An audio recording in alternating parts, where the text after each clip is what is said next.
Hola, Dino Delano, and we're going to be talking about Kundalini Awakening today, and we're going to be talking about how to solve those problems that come up because of the Kundalini process.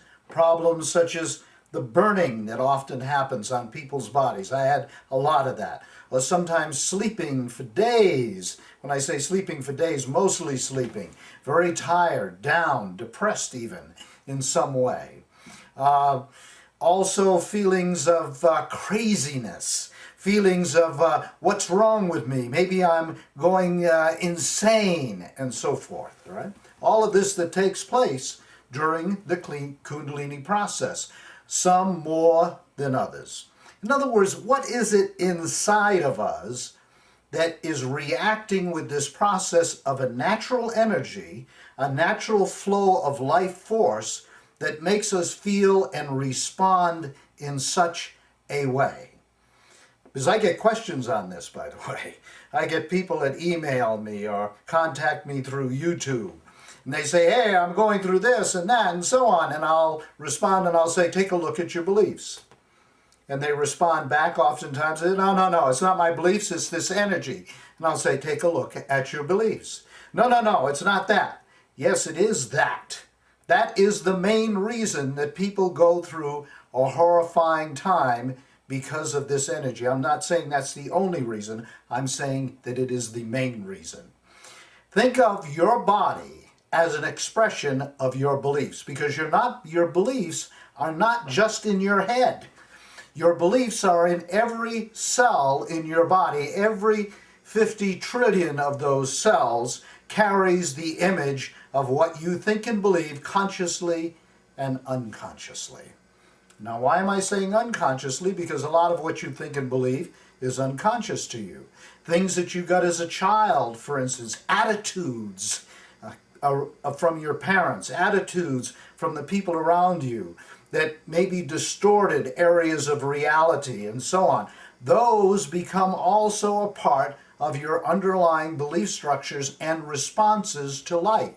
Because your beliefs, how we think and feel, causes a response in the organism. Okay? In other words, beliefs are structure.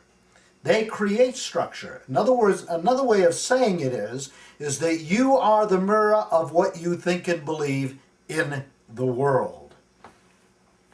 Some people, for instance, on the positive side, we might say have no problem with money. They seem to attract money like crazy. Money seems to come to them easily, without any problem. Now, other people have all sorts of problems with money. No matter what they invest in, they go broke. Or they're constantly in debt, and so on it goes.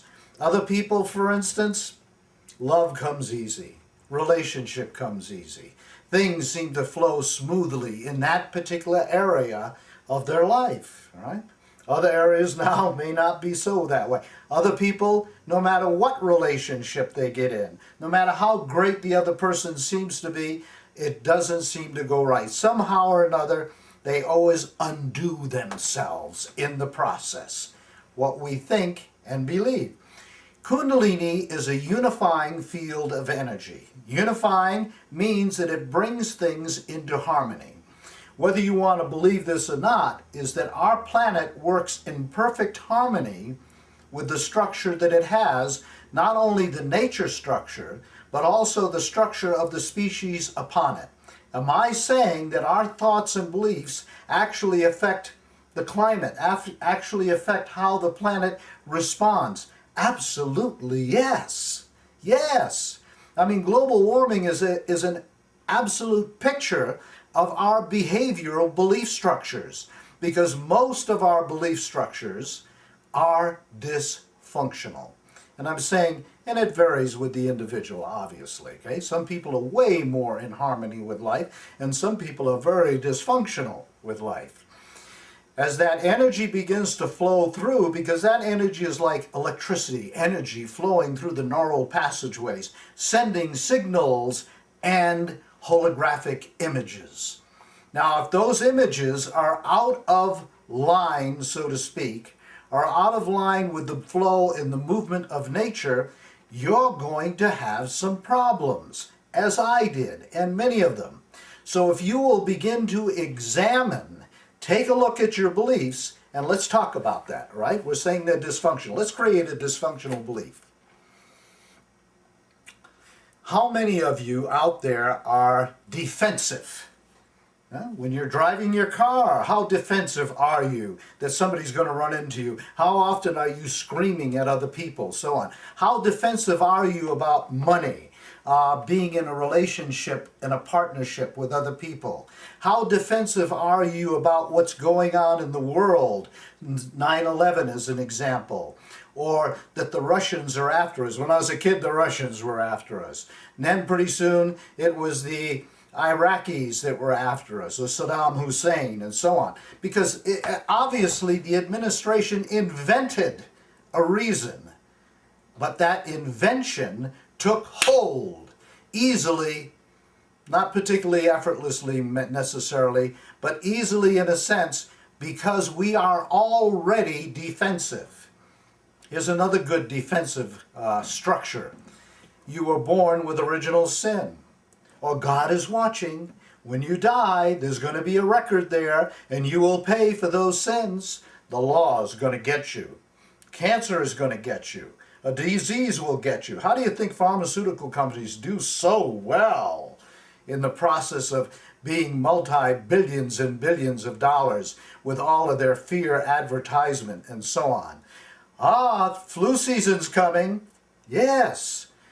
Because again, your body responds to the environment because of what you believe. If you believe that, as some people I know, that, you know, when I get a cold it only lasts a day or two, I almost never get sick. And that's very accurate for some people. Some people, conversely, are just the other side of that. But if you have those kinds of structures, if I have those kinds of structures, I am naturally defensive. In other words, I'm always looking over my shoulder. I'm always being careful. I'm always worried that something is maybe going to get me. Let me take a look at time here so I don't run over. Okay? That something is going to get me. Now, on a major, big picture of something is going to get me, how about war? Is that maybe a response, a mirror of our beliefs on a collective level? Hell yes, it is. Now also, it is not very much in harmony with nature. Let's look at another small one and then we'll get on. How about nudity? How many of you were born with clothes on? Now you can go into a number of other countries around the world, such as Thailand, and people bathe in the river, not just children, but adults, so on, nude. It's not a big thing. Why is nudity a problem in the sense of dysfunction? Because nudity, the idea that nudity is wrong, creates a sense of shame about the body. It also creates a sense of guilt about the organism.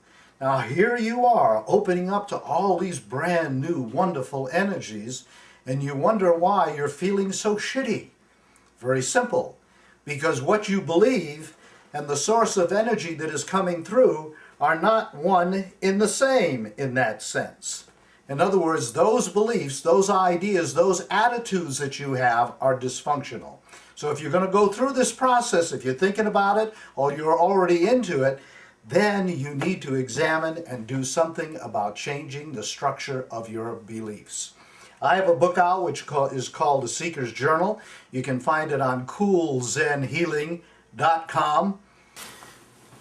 All right, good being with you. And I'm cutting in here at the end because if you've liked what you've heard, if it's been of value to you, rate this video. Subscribe to my videos.